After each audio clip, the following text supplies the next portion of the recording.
come on, you know. And Nathan slouching in from his cigarette. What rough beast is this? What rough beast, indeed. It's time come round at last. This way slouches. Something wicked this way comes, indeed. Okay, great. Thank you all for being here very much. And this morning we start with Pat Parker. Here's Pat Parker. Thank y'all for having me. Koryu no Kata. And stand past that blue mark. Okay. Spread on out. Watch your good what your material is. Today, I was planning to work on Koryu Dai Go, Go Kata, the 5th advanced kata, or the 5th old school kata in the Tamikuru syllabus. Go Kata is mostly a repeat of technical things from Ichi-ni and Yan. So a lot of it you'll be familiar with. It's just done sort of a different way. It more than being an extra set of techniques for you to know, Go Kata is an extra set of, or a different mode of playing all the stuff that you already know. It's 4 sets of techniques, 23 techniques in total. The first set is Suwari Waza. Would you like to be my victim today? Since you got the first dose. In most of our katas, we have this sort of preferred mode of demonstrating them. Most of our katas we seem to do in demonstration mode, even when we're practicing them. There's nothing that says that we have to practice them on a line with that's my spot and this is his spot, and I throw him down and go back to my spot and that sort of thing. But we tend to practice them that way so that we look good when we demonstrate them. So we might be doing Junana on this line, and we get here and he comes in and we do our thing, and then we go back to our line. Sometimes we trade spaces, sometimes we go back to exactly the same spot. Works the same in San Kata. You get on your knees in front of the guy and dump the guy over here and crawl around with him for a while, then you go back to your spot, and it's sort of a linear idea. But one consequence of that is there's a bunch of slack in between every technique. So you throw the guy down and you get to crawl around for a while and fix your gi and take a break and wander back to your place, and oh, there he is. And then you do another technique and there's a bunch of slack. Well, Go Kata, some of the books and some of the teachers characterize it as do the stuff that you know as fast as you can. So it's like a cardio event. It's like I'll see. yeah, exactly. Me too. Let's go have a drink or something. I say that it's not necessarily faster because we know that bodies work sort of like slinkies or yo-yos or pendulums or springs. You can't make a yo-yo work at any arbitrary speed that you want. If you want a yo-yo, it's got to be however fast that thing will move. You can't make it move twice that fast by putting twice as much energy into it. And you can't make a slinky oscillate properly. Same thing with a body. If I'm going to do kotegaeshi to somebody, I can't do it just however fast I dream up, right? It's going to go at his speed, at the speed that the world works. So that part of Go Kata cannot be sped up. It doesn't make sense to try to do the things that you do twice as fast or something. But you can take all the slack out of the middle, right? This first set is Suwari Waza, mostly from Ichikata. And let's start here. All right. So in Ichikata, last time I provoked him, he blocked, and I ran through him. All right, so we can do it at this pace if you like, but I'm not going to pin him and hang out for a second and take a break and then go back to my spot. I move to here, he gets up, and throws his left hand at me.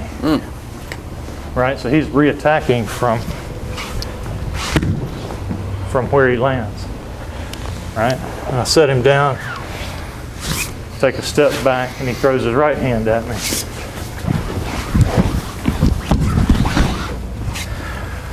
And he gets up and throws his right hand down. His left hand. His other right hand. His other right hand. All right, and we're in this sort of mode, sort of a continuous mode. So I think the way to practice this is, let's pick a couple and do them in a sort of a loop. So I provoke him, he blocks, I amplify him upward slightly and move through him. Set him down and take one step back. He attacks this time, left-sided, slightly later, and to turn out of the way. And then it's his turn.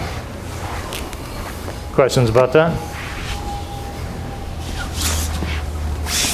Play that with your partner. And I just run through him and blast him. Right? Here, he rises to that. And I amplify him and just walk through him. You just overextend his rise. That's right.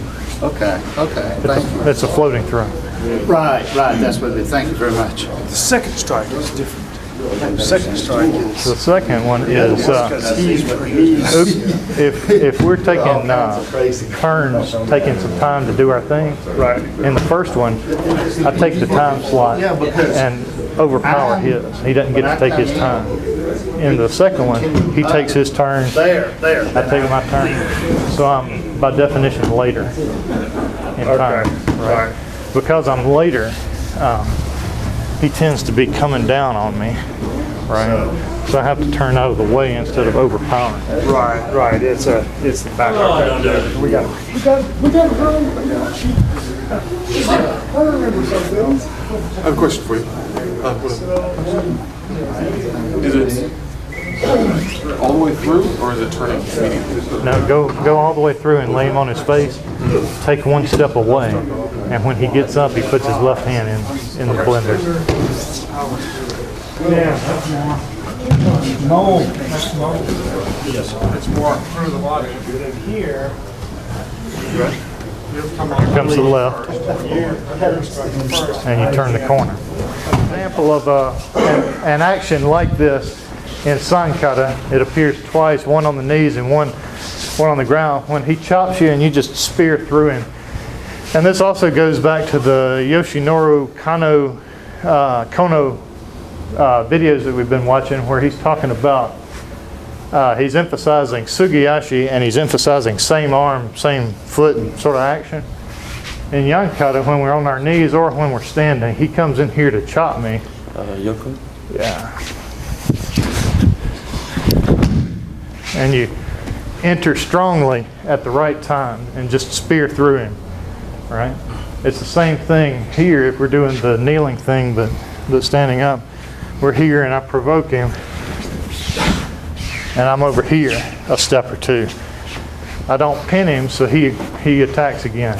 And I'm like, whoa, I'm late. So it's over here. So this is telling you that sometimes you're the boss and sometimes you're not, right? And when you're the boss, go with it, right? Just run over him and spear him and knock him down. And when you're not the boss, you better not be in that mode, right? So if I'm the boss here, because I have provoked him into a response, come on, there you go. Respond, damn it. And I can just run through it. Okay. learn helplessness. One of my science teachers used to talk about hydras playing baseball. It was like they throw the ball, and then the hydra does this. That's me. I'm a little slow. There you go. So there, because I was provoking the reaction, I knew when the time was, and I had myself in in action, I just spear through him as he makes this faux pas. Right? Now, I didn't pin him or finish or whatever. Oh, he's still dangerous. Now, he took his turn before me. I'm by definition late.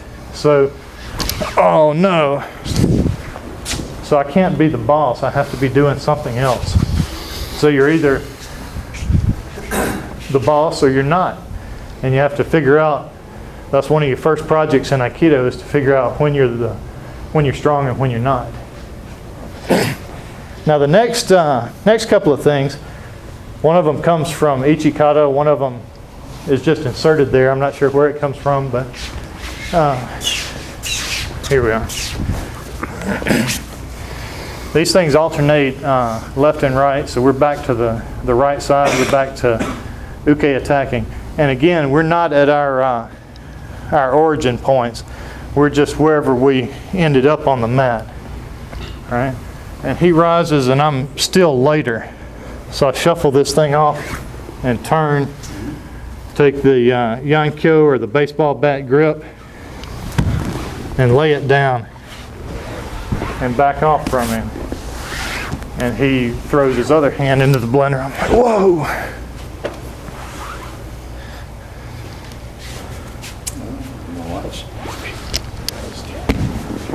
Alright, so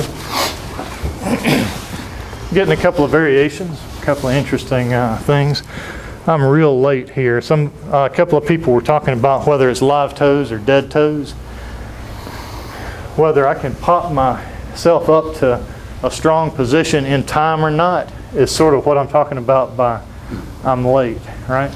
Oh no, this is bad because I'm in a weak position and he's piled in on top of me. So I've got to shuffle this off so that I can get out of the way. And then I move over here. Whoa, that was quick. So I block this thing and grab his hand, and then the back of the web of my hand goes here. All right? It's still a sort of a continuous fashion. Here, hop on.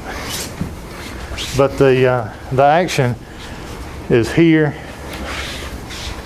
for the first one, and here for the second one. Both of these are turning forms. All right, play those. Smarter and more on top of things. And so we went from this sort of timing where I was the boss to this sort of timing where I was a little bit behind, right? And I turned the corner. And here I'm even further behind, so I drop it off and get this thing. And here I'm about the same timing. It takes a while to get around there, so I happen to have a while to do this thing. Okay. What could be slower than that? He's already rode that wave over and piled in on top of my arms for the kokinagi. Okay. On the previous kata, he hangs out here. He like grabs me and leans on me. And the ichi kata happens there. All right. This time he's done with all this sawari waza nonsense, and he grabs me and stands up. He figures he's got a good.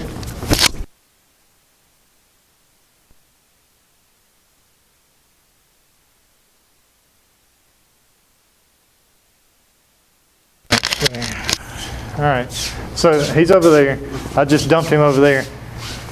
He comes back in with this right hand. Now this is kotegaeshi, but it's not me holding and supporting. It's a forward roll for you. All right, and he comes back in again. See? Yeah. Whoops, I'm sorry. He comes in and grabs this thing, and it's here. And he comes in one more time. And I'll stand up out of this sawari nonsense so that I can commence with the real trashing of the bozos. All right. So, because this thing is, he's more active. He's faster and on top of things. He grabs me and jumps to his feet.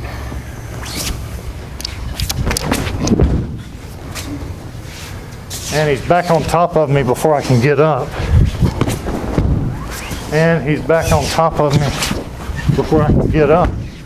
And he's back on top of me. Cranky! All right, so that's the remainder of this this set. We might take this thing in 2-piece chunks. Right? He grabs me and jumps to his feet, like he wants to hold me on the ground. All right? If he wants to do that, it's going to be the Aikido thing. Right. There you go. All right, do 2 or 3 of those. Because there's a couple of things that can happen here. If he jumps to his feet like he's trying to retreat, then he's going to get that thing. All right. If he jumps to his feet as he tries to hold me down, like he wants to be in a good position, then it's going to be this thing. My bionics keep falling out. All right. This is the thing that you're familiar with. It's just like the Junana on your, it's just like the Kotegashi from Junana.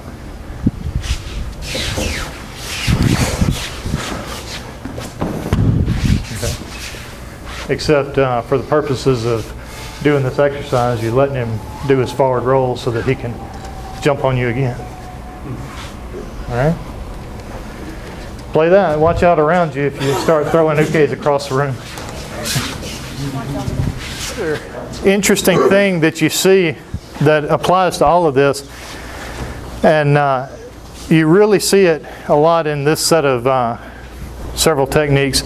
This one, and then Kotegashi, and then the brush off, and then rise through on this, is I'm not allowing him to choose when this engagement happens, right? So if we did Junana in this context, a lot of people will hang out. He gets to choose when we're closer than my, when he comes through my, right? That's a different thing because I chose when we're closer than mine. See what I mean?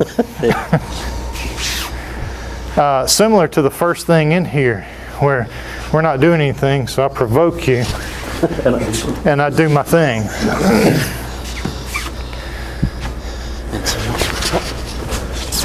So I'm moving into you.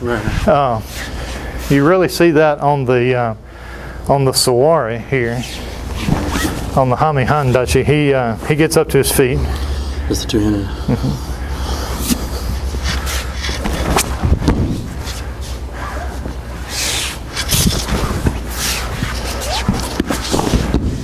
Oops, I wanted to get up there. So I'm moving into him. Oops, I wanted to get up there. And I'm moving into him. I'm provoking just like that first one. I'm provoking here. I'm choosing the time when we're physically engaged. Does that make sense? Yeah. Play with whether you're on your feet or on your knees. Play with the difference between he comes in and I do my thing, and we get ready. And see if you can tell when he's fixing to go. And you come in and do your thing. And then turn him in a big circle because his off balance is magnified. See what I mean? Thank you. Interesting, curious thing about the way that we do kata. We do a chunk of this, and then we take a break, and then we do a chunk of that, and then we take a break. You see it in Nage no Kata in Judo. You do you do your hand throws, and then you go fix your jacket and take a break and turn around, and then you do your next set of things, and then you fix your jacket and turn around and take a break, and then you do your next set. Same thing happens in Junana, even if you don't think it does. There's a rhythm that's happening in Junana. We do 1 and 2 and 3 and 4 and 5, and in your mind that's a set of things. And we go back to our starting points, and even if there's not a big break there, it's like a break in your mind. That was one chunk of things, this is another chunk of things. And then we go into arm bars and we do 5 of them, and then we go back to our starting point, and even if there's not a big pause, there's a change in your mind. All right.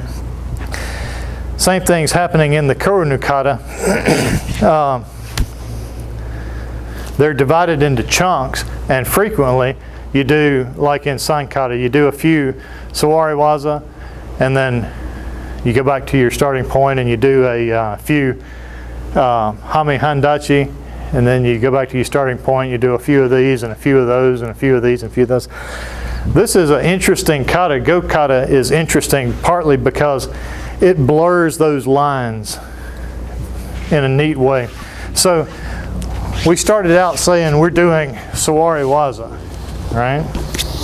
And I provoke him and do my thing. And he rises and I do my thing. And he comes back up and I do my thing, right? And we're trying to cut out the slack here. He comes up and I do my thing, right? And he comes and grabs me, two-handed grab, and I do my thing, and he goes over there. And he comes back for another two-handed grab, and I do my thing. And he comes in for a two-handed grab, and I do my thing. And he comes in for a two-handed grab, and I'm standing. So we switched attacks in the middle of that sawari set, and the new attack carried all the way across the boundary to the new set of things. That standing up irimi nagi is the first technique of the next set. So we're not doing 6 or 7 or however many sawari waza, and then I stand up and we go back to our place, and he comes in and I clip him. We're carrying the seated practice directly into the standing practice. And pretty soon we will see that this first set carries directly into the next set.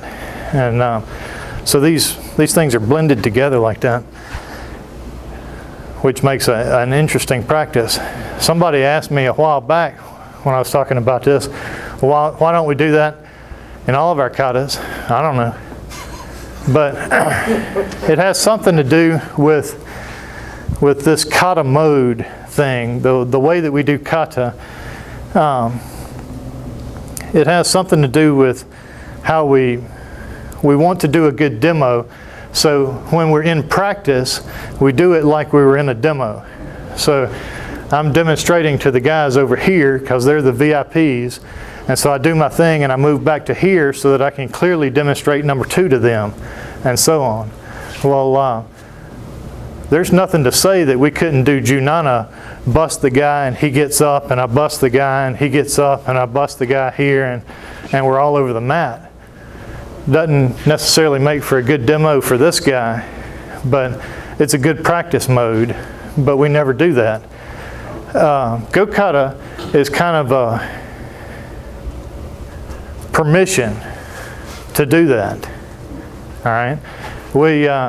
We also tend to practice where I do a thing and you lay down and I make you say uncle, and then he gets up and we do another thing, right? But there's nothing to say that here, lie down. That this guy's not a liar when he says uncle. And so I get up and start off like this, and he jumps on me, right? So we don't do that in kata, but in go kata, that is sort of the mode that we're looking for. So we brush this guy into the ground, and I'm still on the lookout for him. I'm like, whoa, I don't have time to deal with you. And then I come to standing. All right, and now I'm ready for a fight because I've warmed up and he's jumped on me 4 times. But so interesting things that you see in go kata is this continuity between levels. So just because I've thrown the guy doesn't mean he's finished and I can just wander off. I still have to be connected with him as he gets up, right? The continuity between sets, like even within a set, like in Junana, we do 6, right? And then we do 7.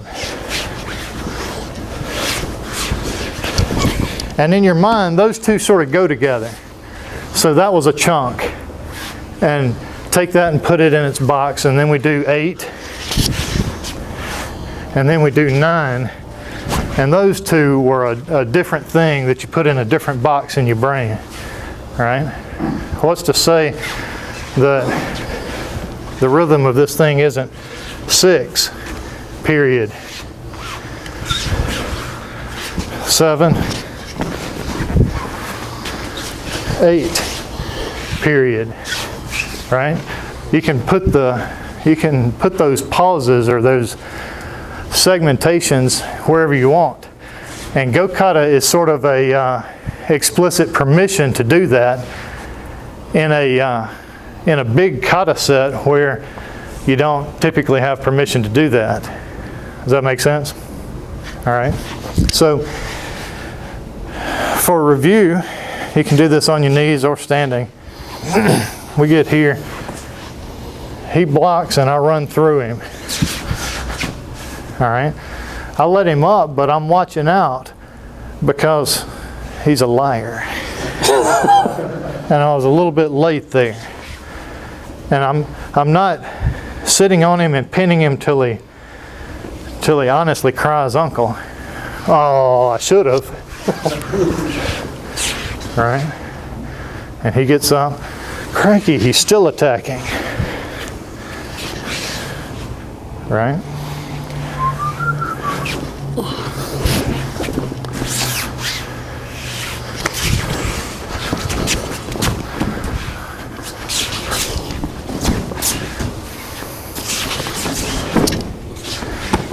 All right, so you can do these things standing. The sawari is a funny thing because you say sawari waza and everybody in the class goes, oh, my knees. And but you get in a judo class and you say, hey, we're doing groundwork, and everybody goes, oh, great.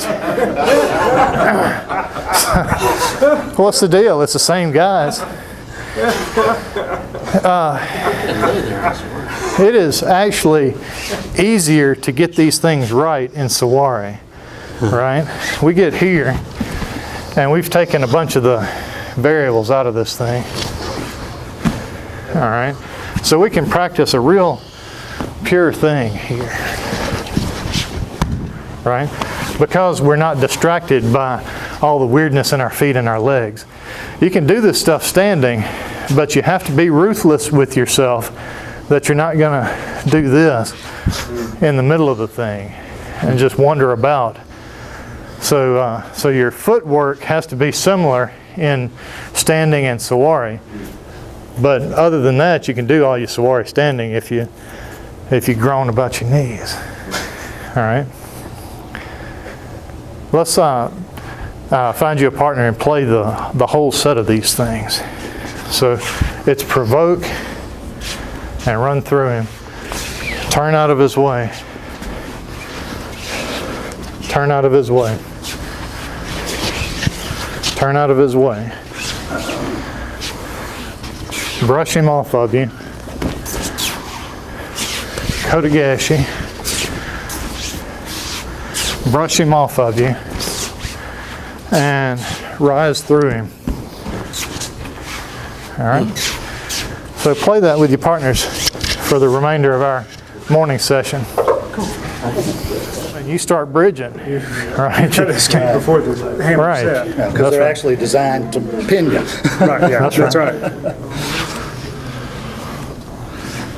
So that Aikido is an efficient lifting thing. Yes, it is. But But if I stay here, even with the most efficient lifting thing, I mean, I still suck at it here if he's determined to lean on me. But if he leans on me, he's not doing anything to me. So he's got to stand up. So I think that applies in Judo and Aikido. And it points at another difference between practice and application. You practice the thing against the worst conditions, but when the guy starts piling on you, do the thing when it's easiest. That's Now, the Jew in Judo. I did notice something there, Pat, and this where I was explaining to him, and I guess this kind of like Captain Jack Sparrow says, it's just guidelines on a parlay. If they're grabbing you like this, you're going to turn back and go this way. Or if you grab them like this, you're going to turn back and go this way. But something I noticed he was doing when he leaned on you, said, well, come at me anyway, and he leaned on that shoulder, then you actually, even though this power foot was here and he leaned this way, you actually backed that way. I just I eroded his support. He grabbed the floor and I scooped him that way, just because that was the easiest way at the time. Very good. So, any questions about any of that? Or comments? I noticed something that if the attacker is not deciding how he's going to attack you, like he's hedging his bet, you can kind of decide for him as Torei. That's right. By just a little bit of motion, you can make him decide that he wants to go that way. That's right. If he's aiming at halfway between this attack and that attack, and he's gonna sit on the fence, and he gets ready to jump from outside my to sitting on the fence, and right as he makes up his mind, I step here. All of a sudden the fence has moved and he's got to pick one. Right? He's either going to stay on that side or jump on this side of the fence. Right? So that's what we're doing. Is it's a fun game to play Junana like this. You're the uke. We put our hands down, and at some point you decide to attack. And I attempt to preempt that thing right as it starts to develop.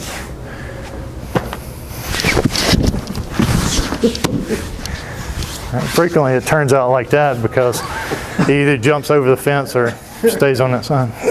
It's kind of hard for me to control to call my shots, which one we're going to get when I start preempting, because it's sort of a strategy of running at the sound of the guns, right? You don't want soldiers that sort of go this direction when they hear the guns over here, right? You want them to run that way and everybody shoot that way. This guy is starting to build up to attack me, and I have to I'm not a go kata kind of guy. I have to get in my mind, all right, let's get this thing over with.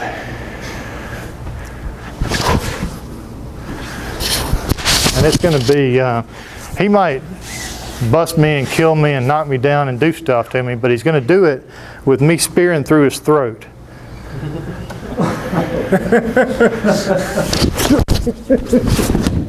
All right, and frequently that sort of works out in your favor if you turn yourself into a missile. Yeah.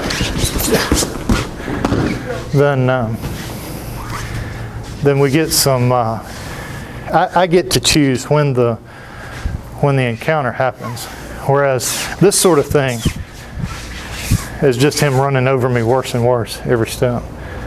So running at the sound of the guns, that is go kata, and yeah, go, go, attacking from where you fell down. So I knocked him down over there, and he gets back up and attacks. He's not done, right? And I knock him down over there, and he's back on me, right? And I knock him down. We're not moving faster here. We're just not putting any slack in there, right? So it's not fix your suit and get back to your spot and then attack. That is Go Kata. So me moving forward into the thing, him pressurizing me by attacking directly from where he fell, and the blurring of the pauses. I put a thing on my blog the other day. If you look at Dojo or any of these guys doing the cool demos, he'll get on the ground and have a guy run at him, and he'll trash him like 4 times all over the mat, and then he'll hold him still for a second, and everything calms down. And then he gets another uke, and he trashes him 4 or 5 or 6 times and holds him still for a second. And there's this go, stop, go, take a break sort of rhythm. Those breaks can happen in any place, and we're used to seeing them like 6, 7, take a break, 8, 9, take a break. Even if it's just mental, even if you can't watch the thing and see that there's a break there, there's a break in your mind there. And eroding or erasing or subverting those pauses is Go Kata.